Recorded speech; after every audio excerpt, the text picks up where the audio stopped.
Welcome to the Designing Hollywood podcast in association with the John Campea Show. I am your host, Robert Meyer Burnett. Today's episode is sponsored by the Costumes Rental Corporation.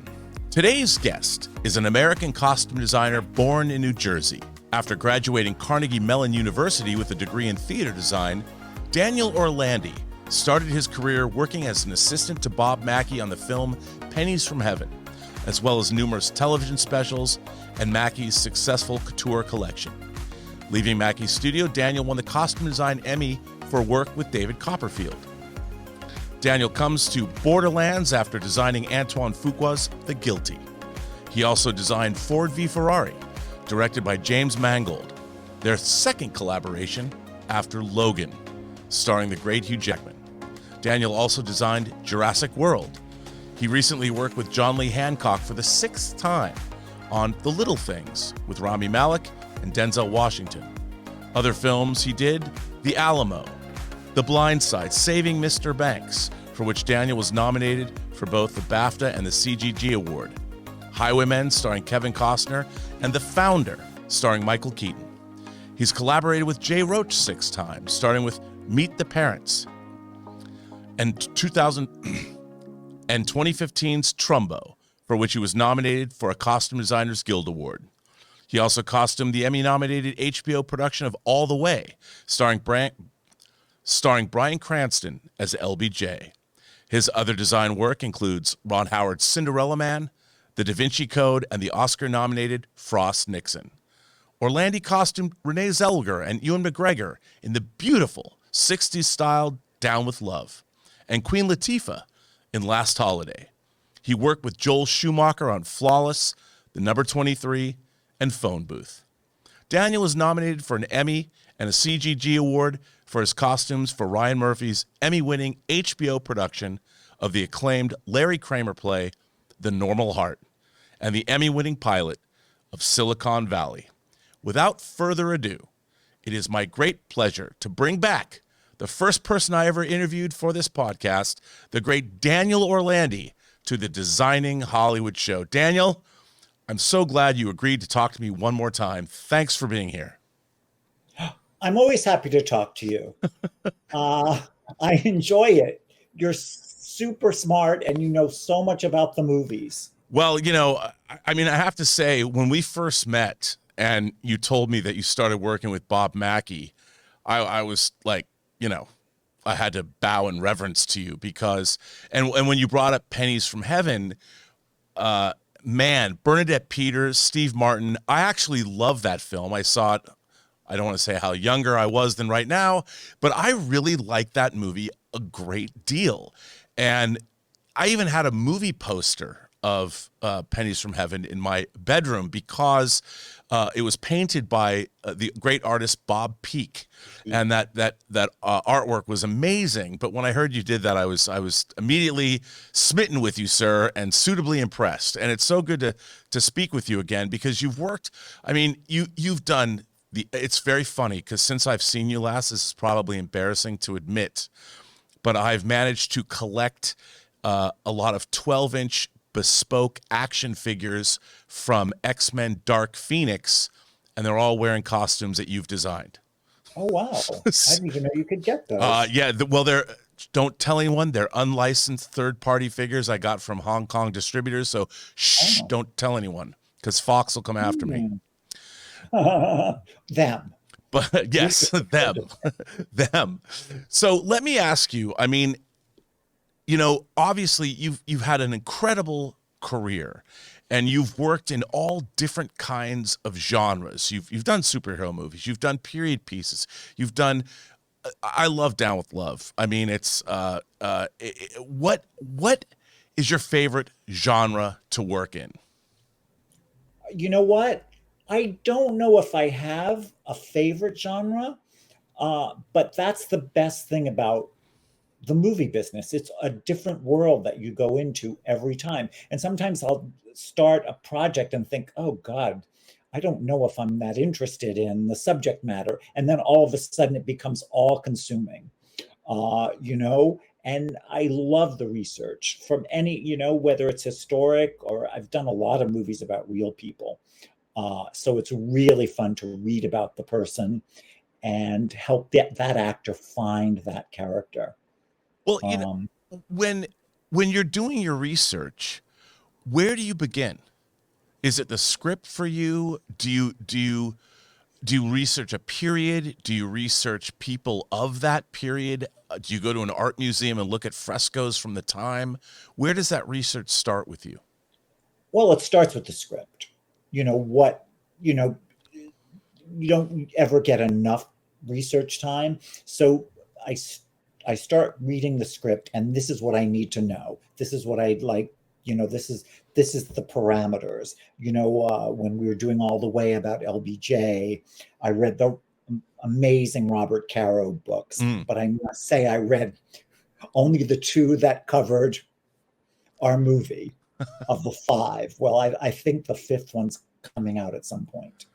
But yeah, I remember going with Robert De Niro when he was playing this man who had a stroke, and we went to this rehabilitation hospital. And I think he liked me there because they would start showing him something like how you get in a bathtub. And I'd say, yeah, he doesn't get in a bathtub in this movie, so let's just move on. Because he probably would have, watched for 2 hours how they getting out of a bathtub. Yeah, I'm sure he very much appreciated that. Well, how I've talked to some people that, like, I was speaking with a costume designer who had done both Roland Emmerich's The Patriot and then also did Wild Wild West. And Wild Wild West was a steampunk period piece where the clothes did not have to have any basis in actual period reality, whereas The Patriot, both coming out in the same year, had to be slavishly accurate to the time in which they were representing. As a costume designer, do you feel a fealty to period, or do you ever sort of look at it as an opportunity to sort of zhuzh it up a little bit? Well, I'll say, before you break the rules, you should know the rules. And, the Wild Wild West maybe isn't historically accurate, but there's certainly a foundation in the period. And that's what makes it look so good. Yeah. You don't have to be true to the period. You have to be true to the script. Well, when you're delving into period, do you want to source actual fabrics? Do you I mean, I guess you can, or have great recreations made. How important is that? I mean, if something's made of gabardine or wool or whatever that fabric is going to be, do you want to get that actual fabric if you're working on a period piece, or can you get something that's similar? Well, sometimes you have to get something that's similar because fabric's not available. Sure. A lot of those period fabrics aren't even legal anymore. But it's all about the fabric. I mean, you can make a great design, but if you're using the wrong fabric, you have to follow. I learned a lot about fabric from working with Bob Mackie and Ray Aguian, his partner, about the fabric dictates what the garment is going to be. You can't make fabric do something that it can't. Right. I mean, I remember Ray always saying, yeah, tortured. It looks tortured. How do you, I mean, is that something that you strive for, to make sure all the fabric looks tortured? Because I would think that you don't want it tortured. You don't want it tortured. You want it to look, we've seen some period movies where they look upholstered, and it's like they're using upholstery fabric. Right. I mean, it's my pet peeve. It's like, yeah, it shouldn't be that heavy. The fabric shouldn't be that heavy. So I love to look at original garments. You can't really use, a real period piece. You can't really, because nobody would fit into them. Right. And they're also so fragile. When you started working for Bob Mackie, was working in the film industry or working in the fashion industry something that you always wanted to do? Or was it something when you went to Carnegie Mellon that you wanted to start pursuing? Or was it something that sort of found you?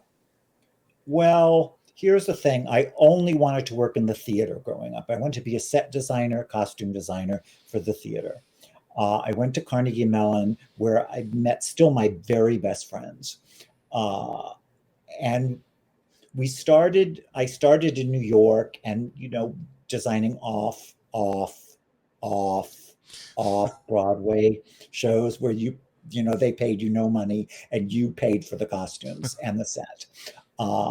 And I loved it. And then I started working with two of my very best friends from college. And we started working for a production designer. This is going on. Sorry. I'll shorten it. No, not at all. We started working for a production designer, and we did these miniseries and films for PBS that were very, very low budget, non-union. And we finished one. After we finished one in Connecticut, we were talking, and it's like, oh, PBS doesn't have any more money. They're not planning any of these shows that we've been doing for at least a year. And we looked at each other and said, all our friends in Los Angeles are working and making so much more money and doing really fun projects. And so the three of us drove across the country together, found an apartment. When you could move to Los Angeles and someone would rent you an apartment to three guys with half a month's rent. That just doesn't happen anymore. And another friend from college was working at Bob Mackey's studio on some Las Vegas show, and he asked me to come in for 2 days and help them do crafts projects. And I thought, I don't really want to do that, but I did. And guess what? Bob Mackey was looking for a new assistant and hired me with absolutely no experience in the movies. I saw him Friday night, and we were laughing about it. Well, why the hell he hired me? Well, you had that thing, that you had that star quality that you can't describe. You don't know you have it. But I'll tell you, I did not ask you about this, I think, last time we spoke, and I have to ask you about it.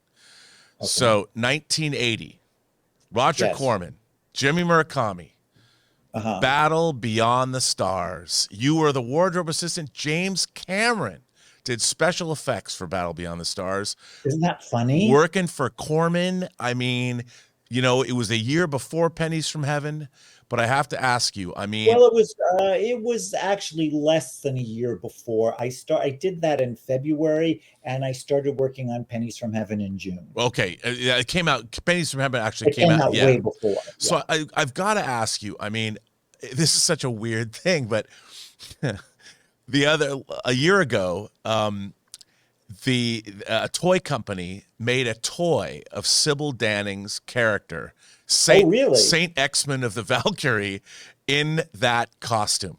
And for those of you who haven't seen Battle Beyond the Stars, it was written by the great John Sayles. Before he was directing movies like Return of the Secaucus 7, he wrote low-budget things like Alligator, and he wrote Battle Beyond the Stars, which is a riff on The Seven Samurai or The Magnificent Seven. And the costumes in that movie, for as low budget as it was, whether you were doing the alien, you had multiple alien races. You had John Saxon as Sador of the Malmori. You had John Boy, Richard Thomas, Darlene Flugel. You had Sybil Danning and her exploitation. You had Robert Vaughn. You had George Papard. I mean, you had an all-star cast in this wackadoo sci-fi film that I dearly love. Music score by James Horner. And I have... Yes, who was dating the wardrobe girl. Of course he was. At the time. But no, here's the funny thing. I had nothing to do with the design of that movie. I just got hired to come in and put clothes on people. That had to have been fun, though, with that cast. It was really fun because it was so low budget. I mean, we were at Hammond Lumber, which was on in Venice, Main Street in Venice. It's now that office with the big binoculars. Yeah, it's Chiat Day, the ad agency. Yeah, and we were in this like an old lumber yard, and I remember there was about a foot of water because it had been raining in February. There had about a foot of water on the floor of the wardrobe space, and we'd be like, "Don't drop the iron in the water because we'll all be electrocuted." So it was, yeah, that was actually my first job, but I only worked, I think, a month. Well, I saw that film the weekend it opened, and I was very excited. I'd forgotten to ask you about it last time we spoke, and I think the premiere was right down the street on that theater right on Main Street in Venice. It's still there. Huh. I forget what it's called, but I remember going, and it was really fun. Dorinda Wood was the designer, and she was quite kind to me. Well, that's good to hear. I mean, every time I see her, a matter of fact, I saw her at a screening about a month ago, and we laughed about it. Well, another film that you worked on relatively early in your career as a costume designer was The Fan, which is a Tony Scott film. And I'm a huge Tony Scott fan, but this cast, Robert De Niro, Wesley Snipes, the great Ellen Barkin, John Leguizamo, it's kind of Tony Scott's forgotten movie. Patty d'Arbanville, Benicio del Toro. And I'm a big fan of this movie, actually. And again, good. I didn't ask you about it. And, you were the costume designer on that film. And co-costume designer. Yeah. And what was that like going to work for? I mean, it was interesting because Tony Scott, he cut his teeth. He made The Hunger 13 years before The Fan came out, which is a huge, I love that film. But then he went on and did so stylish and so. I mean, David Bowie and Catherine Deneuve and the costumes in that film, and Susan Sarandon, incredible. But he had become one of the most sought after directors in Hollywood after making things like he did after The Hunger. He did Top Gun and Beverly Hills Cop 2, but then he went on and really became his own man, and he really in the 90s making movies like Crimson Tide and making movies like The Fan. And what was it like working on that film with that cast? It was wild. Tony Scott was amazing and funny. And I mean, we're, at 2:00 in the morning in the bowels at Sony, where the boy who plays De Niro's son is getting a haircut, and Tony Scott is basically cutting his hair. That's how. Sorry. No worries. So it was. I so enjoyed it. I mean, and with the Rain Towers and Ellen Barkin, and that's where I met Robert De Niro. Yeah. And matter of fact, after that film, they called me to do a mini series that he produced in New York. I don't think they could get anybody that would do it because it was so low budget, but it was a mini series about Sammy the Bull. Right. Okay. And so I came to do it. And then after that, he recommended me to Jay Roach. And as he said, I will recommend you. I would never insist. And he then recommended me to Joel Schumacher. And, I did multiple projects with him. So, and I learned so much from De Niro about how to costume an actor because every single detail was important to him. Well, okay, I mean, it's really interesting because in a short period of time after you did that, you worked on Flawless with him that Joel Schumacher directed. You did Jay Roach. You did Meet the Parents. Yes. And it's De Niro. The man's a legend. So let me ask you what you just said. In hearing that every detail was important to you, how did you then, to him, did you later take the lessons you learned from De Niro and implement them into sort of your costume designer worldview? Absolutely. He, meticulous research. I remember even on The Fan, we'd go in and in the morning, his clothes were in his trailer and he'd call me in and he'd say, "Are these the socks that we chose?" I'm like, "Yes." He goes, "Okay." Just because we fit. He, in a fitting, he will try anything on. I mean, I have Polaroids from the fitting for The Fan that he is wearing the most outrageous stuff. That wasn't right for the film, but let's try it. Sure. Now, do you like that? And Ellen Barkin, who is a force of nature. Oh, I so enjoyed her. Again, a huge fan of hers. She's even interacted with me on Twitter. I was like, my heart skipped a beat. My God, she talked back to me because I love a movie she made that's currently unavailable called Siesta, that she made with Mary Lambert. Yeah. She made it with when she was married to her husband at the time, Gabriel Byrne. They did that together. But she was also an incredible force of nature. What was it like working with her on that film? She's great because Tony Scott would, say something like, I think you should have like denim mini skirts and cowboy boots. And she looked at him and said, you put that on and you play the part. She doesn't take anything from anybody. So we really got along quite well. I don't know if she once said, there's this handbag that I think would be perfect for the character. And I know. And she was like, with your exquisite taste, you'll love it. And then we went to pick it up at the store. She'd seen it. And it was like 10 times the budget that we could afford for a handbag. And I said, if I buy that handbag for you, I will be fired. And she's like, yeah, all right. I tried. She did try. You got to give it up for her.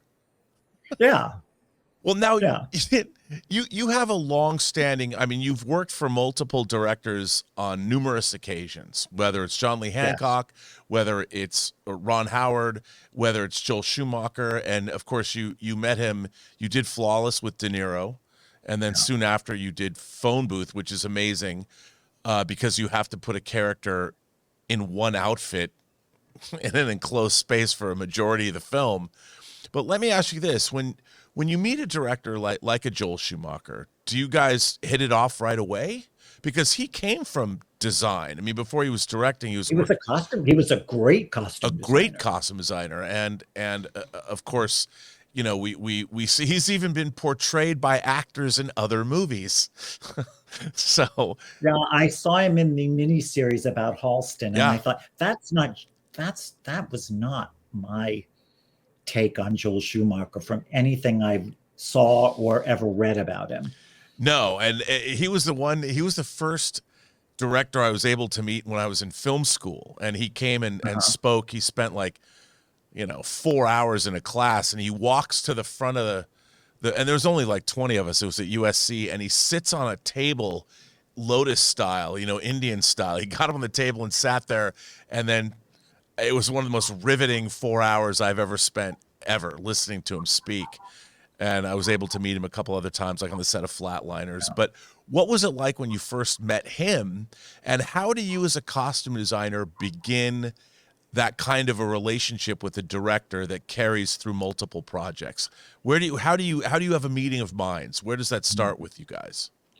Well, I went to meet him because De Niro had recommended me. And he was shooting another movie. What was it called? Super 8? Yeah.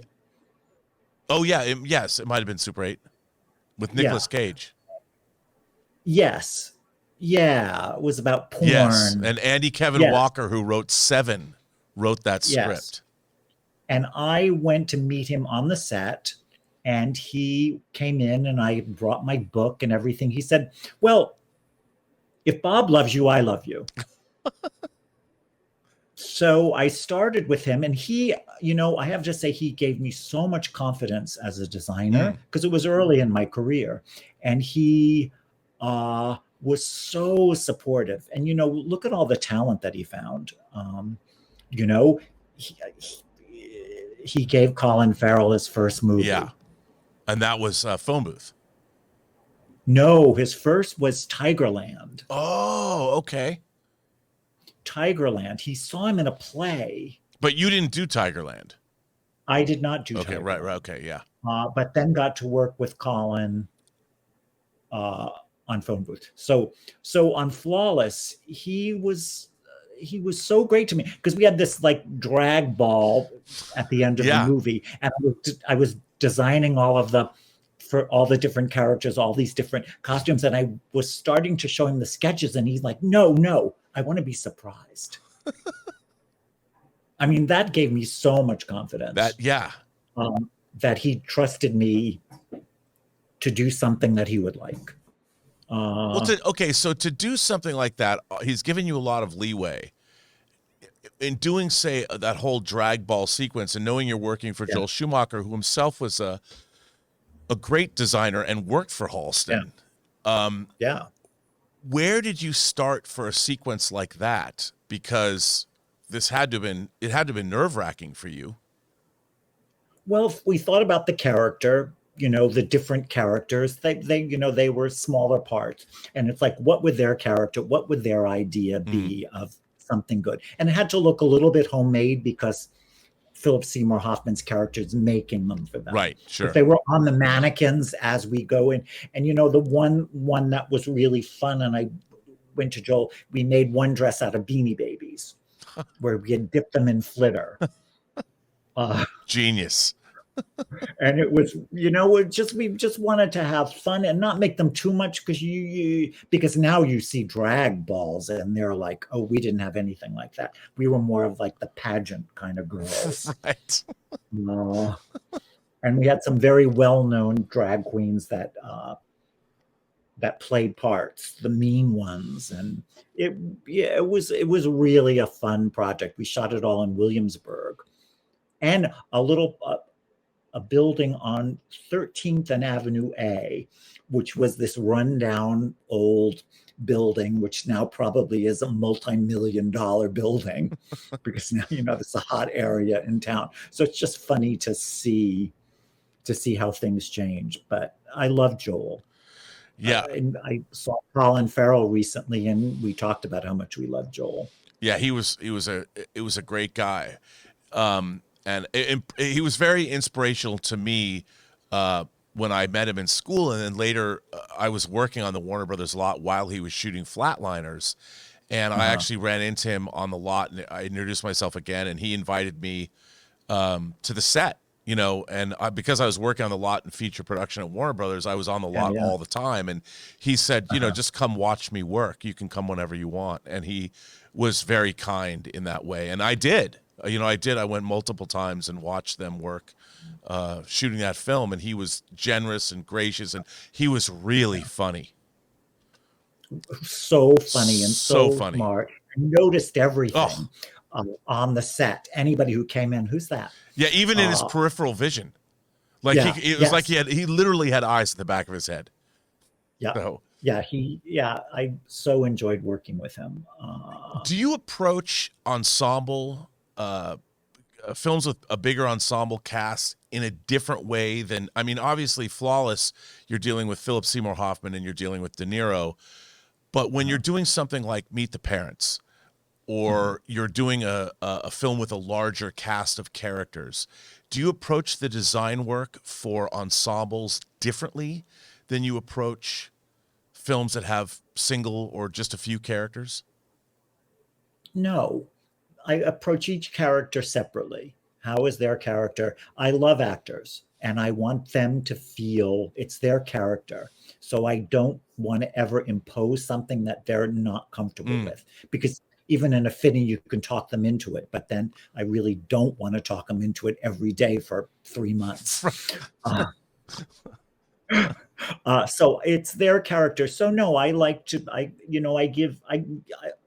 dress all the extras. I love small films where I can just go in and dress all the extras, and I give every extra their 15 minutes of time to make them feel like the character. I remember when we were doing The Alamo, we had all of these extras coming in, and a lot of them were like, my great grandfather was at the Alamo. It's like, well, then there must have been 10,000 people at the Alamo.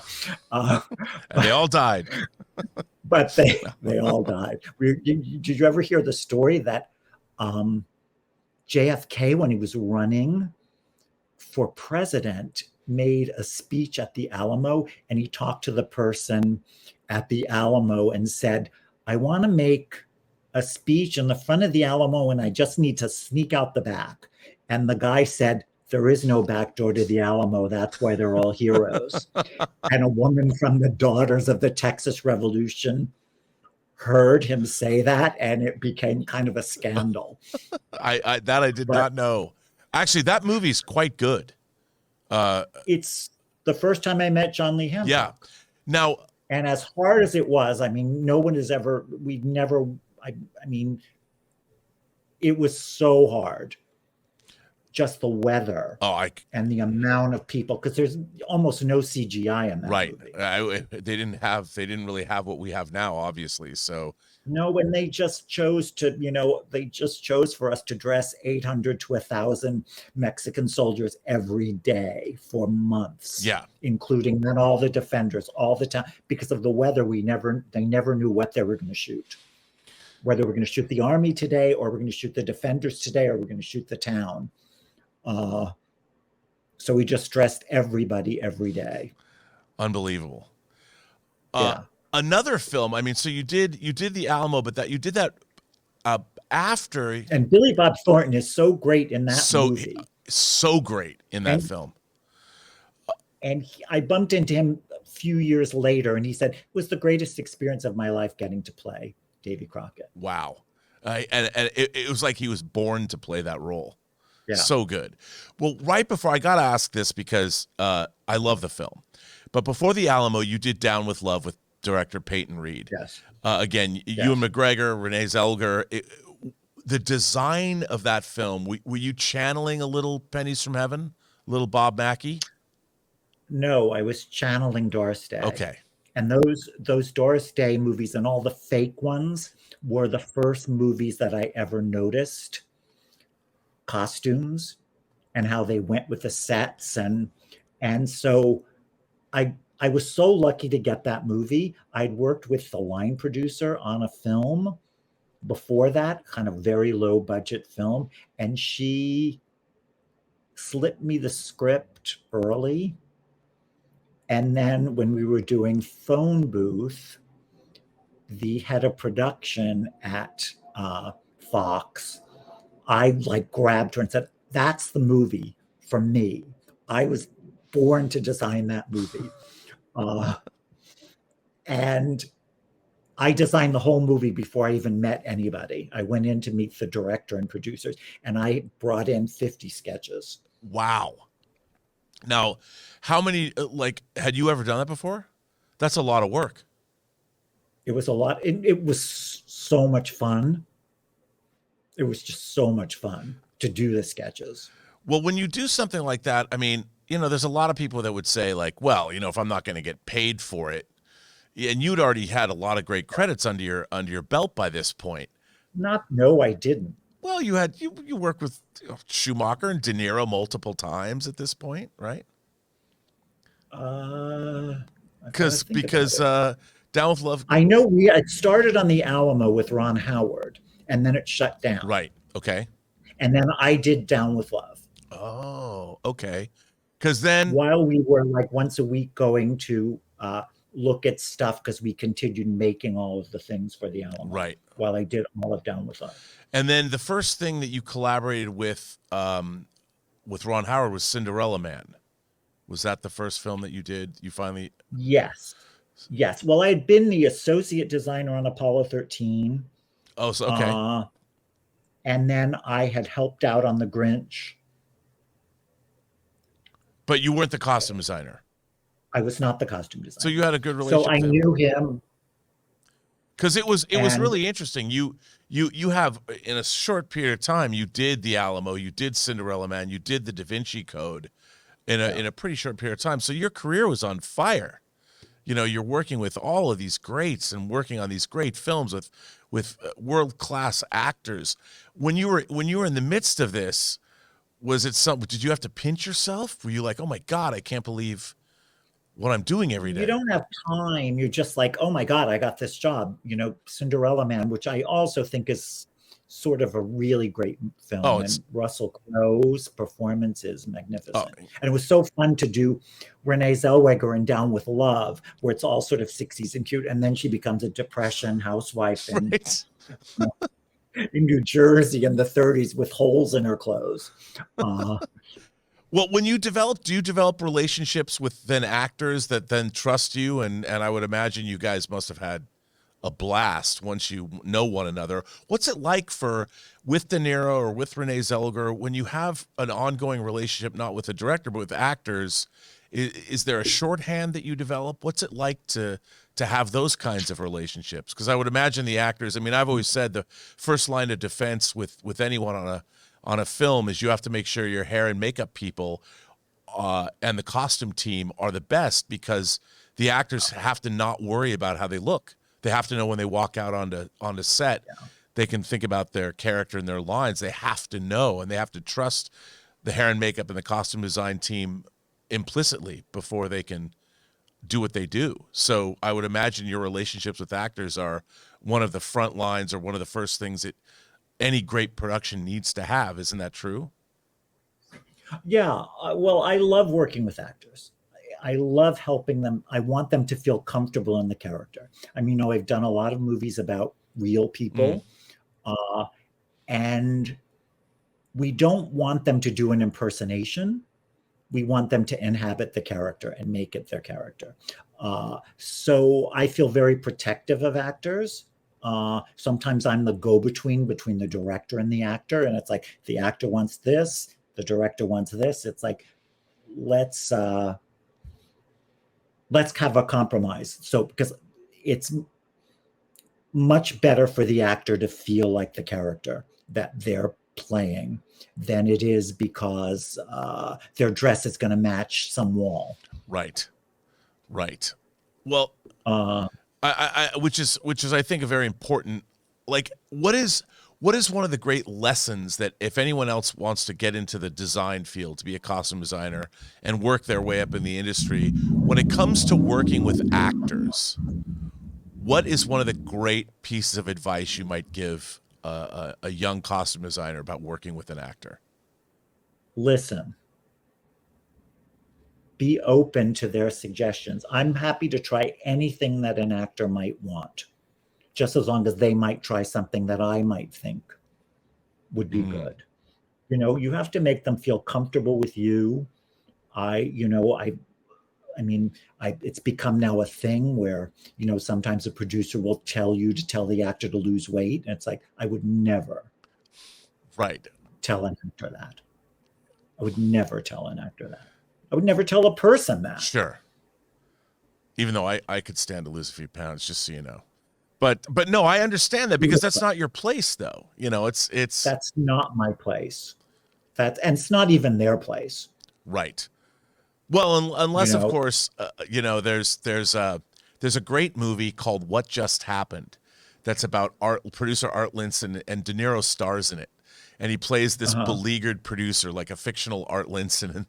Oh yeah. It is, every time I watch it, I love the movie. It's probably one of the truest movies ever made about what a producer ends up doing, and he's hired Bruce Willis, and Bruce Willis plays himself. And he's a little portly, and he's got a big bushy beard, and De Niro's the producer has to get in there and tell him lose the beard and lose some weight. And it is truer words, as you just said, have never been spoken. It's not your place to tell. Let the producer handle it. Yeah, and you know what I feel. I sometimes work with some people on my team, and they're like, "Just tell the producer." It's like, you know what, the producer. Everybody wants something from him. Let's maybe once in a while give him something that he wants. So I love producers. I get along with producers. That's the best thing about our industry. It's so collaborative. I love working with the production designer, cinematographer, producers, the actors. Right. Well, and you keep working with the same people, like working with Ron Howard and with Tom Hanks. You've worked with Tom Hanks multiple times. As we say on the daily show that I do here, the John Campea show, we say that Tom Hanks is America's dad. Everyone loves Tom Hanks, and you got to work with him on the Da Vinci Code and Saving Mr. Banks, which I loved him in. And I loved him in that. He was so good. And I don't think anybody else could have played Walt Disney as well as he did. I completely agree with you. And I have to say, I love the costumes in that film. There was a great period flair to them, but it wasn't ostentatious. It really felt, and of course, Emma Thompson, was great in that film. Is there a better person in the world? No, and then you get to reteam with Colin Farrell again. Yeah. And Colin, who's, it was so funny because he's in 1916 Australia. And we were doing a scene and he was all dressed. And he said, well, I should take my shoes off in the scene. And I'm like, and we were out on some location. I said, no, don't take your shoes off. He goes, why? I said, because you don't have period socks on. And he goes, we caught you. And he didn't take his shoes off.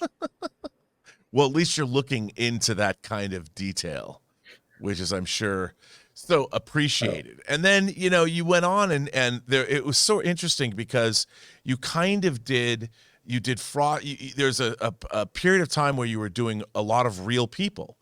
You did Frost Nixon, you did Saving Mr. Banks, you did Trumbo, you did The Founder, with Michael Keaton. Yeah.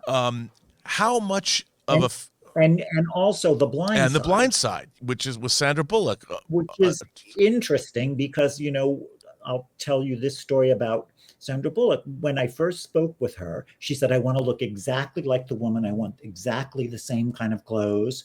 So Leanne Tui opened her closet and we had photographs and there were sort of bright colors and patterns.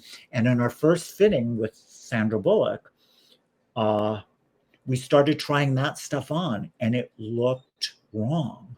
It just looked wrong. It looked kind of vulgar. And what we did was we did the shapes of Leanne's clothes, but we took out all the color and all the pattern.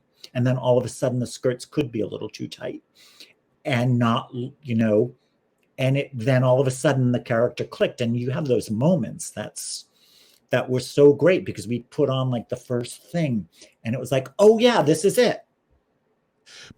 And we just went that way. So then you're open to that. So she wasn't doing an impersonation. She was inhabiting that. Right. Moment, the spirit. Okay. So then, you had to see her and you could feel that it was wrong. But when you do something like... But she felt it too. Yeah, of course. But when you do a Frost Nixon and you have to recreate a famous series of interviews or something, would you allow actors to do the same thing? Like if Frank Langella wanted to wear something, maybe the suit that Nixon wore wasn't right. Could you then go redesign a suit for him as long as it was redolent of the original suit? Or how close, how authentic do you want to be in something like Frost Nixon? Yeah. Well, it's so interesting because Ron Howard did a genius thing with that movie. Frank Langella looks nothing like Richard Nixon. Nothing like Richard Nixon. And Ron was and they did a little bit of prosthetic on him. They just changed, they gave him a wig, shaved his head and gave him a wig. And they put, I think, a little bit of nose on him. But Ron Howard introduces Nixon. First, we hear his voice. Then we see newsreel footage of him far away, and we're getting used to him. And then we finally see him, and it's not jarring. Brilliant. It was, that's, great filmmaking, a director who's thinking. Because originally it was going to be a different actor in the movie. Right. Anthony Hopkins. No, it was going to be Warren Beatty. As Richard Nixon? He looks, you know what? I would say about 2 years before, I was in a costume shop and I was working for another designer, and he walked in and I'm like, wow, he looks a little like Richard Nixon. And when they said that he was maybe going to play the part, I'm like, well, 2 years ago, I mentioned to someone how I thought he looked like Richard Nixon. I could see that. I mean, I'm a huge fan of Reds. His movie Reds that he directed kind of changed my life. I was blown away by that. A film that my mother reluctantly dragged me to, and I was captivated by that movie. I don't know why, but it's I watched it during the pandemic. Does it hold up? And it holds up really well, and it's really long, and it never seems long. No, I remember loving that film, and I saw it in this giant theater, the same theater I saw like Logan's Run and Superman the movie, and Uh-huh. so it was. I had the Spy Who Loved Me, the first Bond movie I ever saw in the theater, and I'm like, Reds, really? But I was blown away by it. But now I have to Yeah. ask you. He's made so many great Oh, movies. absolutely. I mean, I love Shampoo. He's I Great. love the parallax view. Alan Oh, Pakula's it's one of the scariest movies I've ever it seen. is so good, and the end of that movie. I mean, the X-Files wouldn't exist without that film. Yeah. But now comes the point where because our audience on now we've moved our podcast to the John Campea show where we cover a lot of modern films. You arguably you've designed for superheroes. I alluded to it earlier, but you did, of course, X-Men Dark Phoenix and what may be the greatest superhero film ever made, which is Logan. You teamed up with James Mangold again, and you inherited Hugh Jackman as Wolverine, as Logan. You inherited Patrick Stewart as Professor X. You had the great Richard E. Grant. You had all these other actors. Now, let me ask you this. Knowing Bob Mackie and designing period pieces and real characters, whether it was Nixon, whether it was Ray Kroc, all these characters that you designed. Now you're going to delve into the world of mutants. What was that like for you? Like when and then you already had a lineage of mutant films. You'd seen Hugh Jackman had played Wolverine. Well, he's going to play Wolverine again, but this was going to be the last time he was going to play Wolverine. What was that like for you? Like, okay, I'm doing comic book movies now. Well, I got called to go meet Jim Mangold on Wolverine, and I'm like, me? Why would he hire me? uh, uh, and I went in, and we just talked about. I mentioned, which it was very funny. I talked about. I said, "Well, I see this character in the movie. Wolverine in this movie.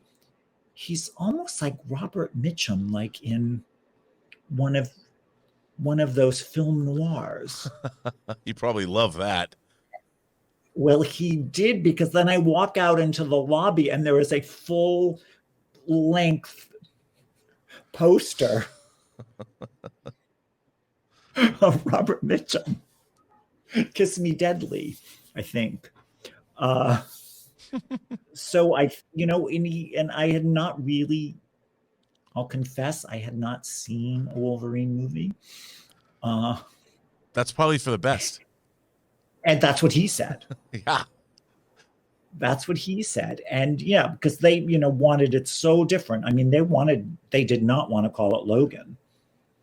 Yeah, they probably want to call it the last Wolverine movie or something.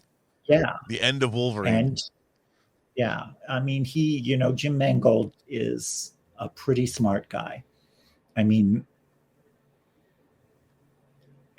I loved working with Hugh Jackman, and it was very funny because I said, well, like he's a chauffeur, and maybe he has a black jacket, but probably black jeans. And Jim was like, no, I think he should just have a suit. Well, Hugh came in and we did the fitting, and I put him in black jeans and the jacket, and Jim came in and said, see, yeah, black suit, just what I want. I'm like, those are jeans. And he's like, oh, all right. I said, they're just going to hold up in all the fighting so much better than suit pants. Right. Which would tear in the first fight. Yeah. And with like saggy crotch. And so I loved working with you and Patrick Stewart. Oh, I'll tell you a funny story. He had a photo double for a lot of those shots of like running away or being pushed in the wheelchair down the hill and everything. And we get there one night, and his stand-in didn't show up, and the producer looked at me and said, "Oh, you better go hide." That's very funny. It was a great film, but going back to your Battle Beyond the Stars roots, suddenly now you're doing with futurism, you're dealing with sci-fi technology and all of that. Yeah. Was that something that you embraced, because then you later took it to the nth degree in for Simon Kinberg in X-Men Dark Yeah. Phoenix? Excellent. Well, it's funny, when I started on Logan, there was this concept art for the mutants, uh, uh, and they were so over the top. And I went to Jim with it, and I said, "Is this what you want?" And he's like, "Oh God, no." So we made it all sort of, it was all sort of surplus. I said, because they have to walk through a casino and nobody's got to pay any attention to them. Right. I mean, if they're dressed with these headdresses on, and, I think people would look. And so we did it all from sort of army surplus and pieces of armor. And I think it worked. It was all sort of grounded, and the production designer and I got along so well on it. And, we really worked together closely. I think Logan's lair in Mexico is so cool looking, but it just feels real. When then we were doing, my God, my characters' names, I can't even remember. The albino. Right. We said, well, they're living in Mexico. They don't have any money. I said, well, maybe you should have a serape and a straw hat. And that's what we did. Which is great. So it was really fun to come up with these concepts, and with the little girl. And well, it's funny because I think that I felt very proud of the way we made that movie look. It all feels very real. Well, I'm but, always on this show. I'm always using the word verisimilitude. The appearance of being real. And I think in fantasy films, especially like a movie like Logan, the more real it feels, the better off it's better for the film, especially with what he's going for. Well, I can't believe this conversation has almost been going on for an hour. I can't hold you. You're kidding. It's almost 3:00. But I mean, I could talk to you forever, and I'm sure we'll have you back. But before I let you go, you've had such a great career, and you continue. As a matter of fact, you did something recently. You did a Stephen King adaptation that It's on the Hancock, I quite enjoyed. I thought that was great. It's on. I think it's on Netflix, right? Netflix, which I love that too. And obviously, you've got Borderlands coming up with a great cast. Great cast. Wild. Yeah, I can't wait to see what that looks like, because obviously, again, based on a game, which is amazing. And I really liked, again, another innovative film, The Guilty. That was another film where obviously it was almost like a one set kind of a story. Really, really interesting. I really like that. And Jake Gyllenhaal was. That was our pandemic movie. It was like perfect. An 8-minute drive from my house. One actor. Oh, it was great. And I got to work with Antoine Fuqua, who I respect so much, and I was so thrilled to work with him, and Jake Gyllenhaal. The funny thing was, Jake Gyllenhaal, we did that movie, and we went to Budapest to do Borderlands with Jamie Lee Curtis, who is amazing, and she's like, have you done anything during the pandemic before this? And I said, yeah, I did this movie. It was one actor in one costume on one set. And she goes, did you do The Guilty? And I'm like, yeah. She goes, Jake's my godson. Wow, I didn't know that. So she FaceTimed him. That's amazing. So she could check up on you, which is good. Always good. Yeah. Well, how in this day and age, with people getting Instagram famous, and people don't necessarily need the rigorous academic background or the time put in, how would you recommend, if anybody's interested in getting into costume design and film, where should they start? What can they do? How can they get a background to sort of get into this profession now? What do you think is important to tell people? I think a good education is important. A well-rounded education, because you're talking with producers, directors, actors, and I think the more you know, the better about anything. Politics, history of costume.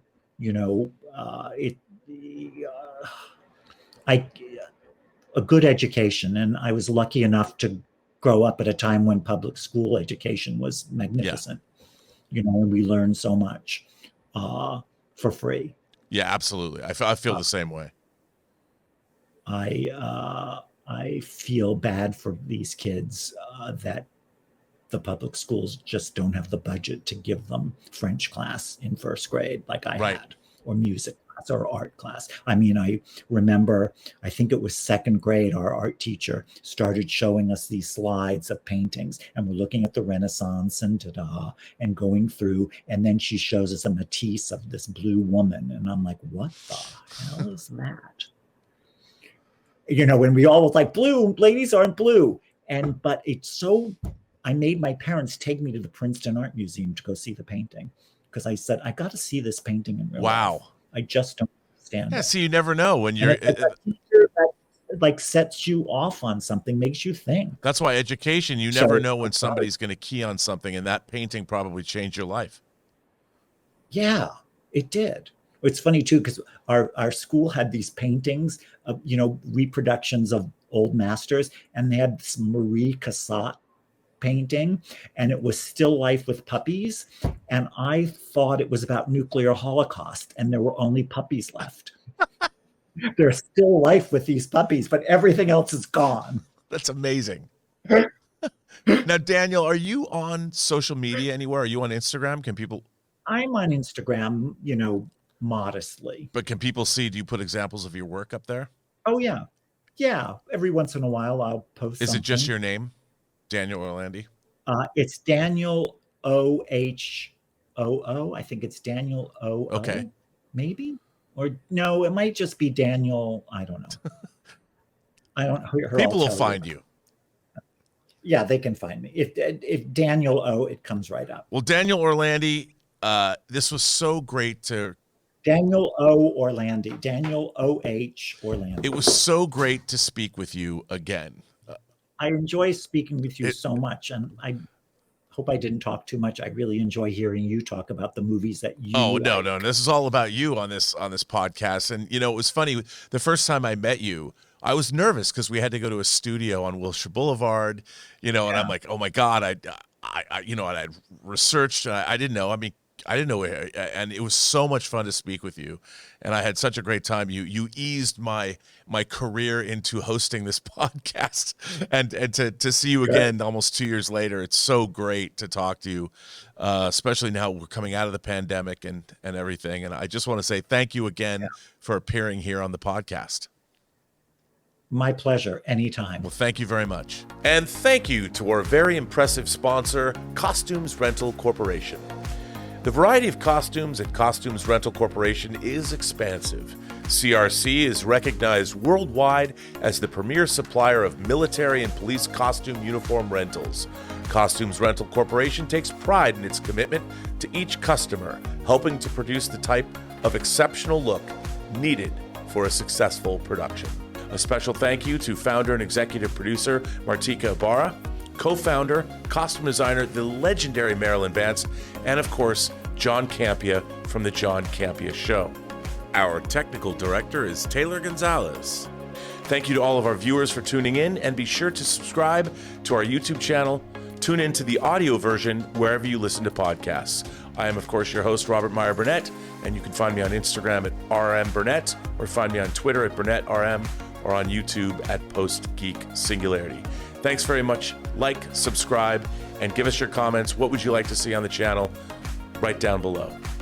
Thanks very much for watching, and we'll see you on the next episode of Designing Hollywood.